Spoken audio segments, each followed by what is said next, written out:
เบงในโอกาสนี้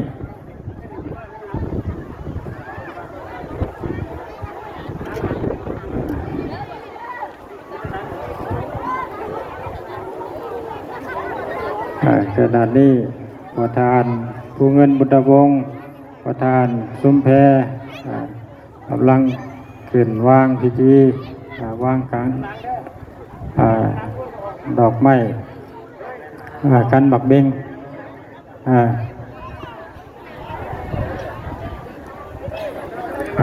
ท่านสุนทร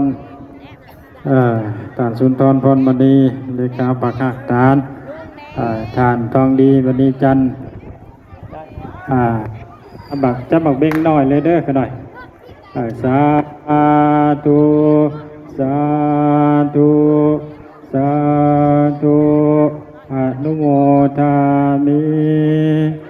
ขอกราบอาราธนานิมนต์พระทานทั้งสองกับสู่พระลำพิธีเจริญสุขเจริญพรท่านพรมณีจันทร์ท่านทองดีกับสู่พระลำพิธีอันดับที่สองอ่านชีวประวัติย่อโดยสังเขปของยาปูบางจันทโสธรโดยแมนพาจารย์เวยคำพันธ์เป็นผู้อ่านชีวประวัติขอโอกาสอาราธนานิมนต์ครับ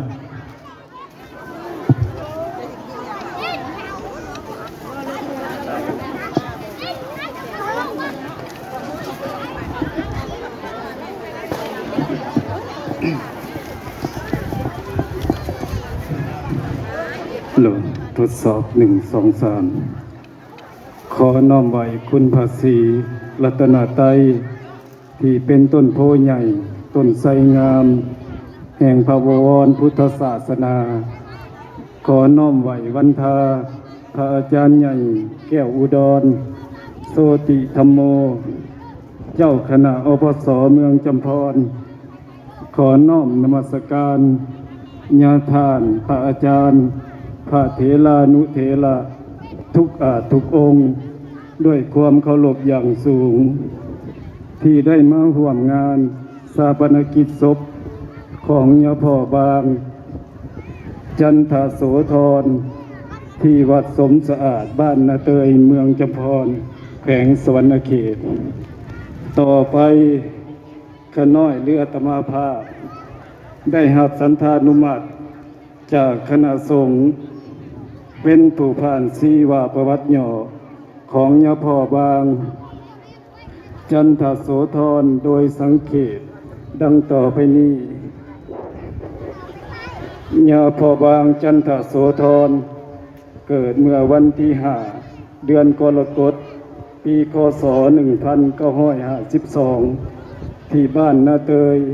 เมืองจำพรแขวงสวรรณเขตเป็นบุตรของท้าวบุญเลียนตายนางทองตายยาพ่อบางจันทโสธรมีไอ้น้องร่วมอุทธรทั้งหมด8 คนมีหญิง4 คนในนั้นเป็นลูกผู้ที่5ด้านการเคลื่อนไหวในวัยเยาว์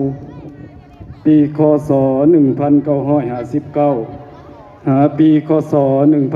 1961เพิ่นได้เข้าโรงเรียนประถมบ้านนาเตยเมืองจำพรแขวงสวรรณเขตปีคศ1962หาปีคศ1971ญาพ่อบางจันทโสธรได้เข้าบวชเป็นสามเณรอยู่ที่วัดสมสะอาดบ้านนาเตย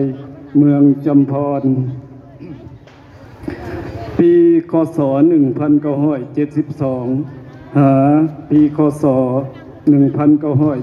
1977ได้สร้างครอบครัวกับนางเลียงตายมีลูกร่วมกันทั้งหมด7 คนหญิง6 คนมาฮอดปีคศ2011ญาพ่อบางจันทโสธรเพิ่นมีใจอยากบวชเข้าในบวรพุทธศาสนา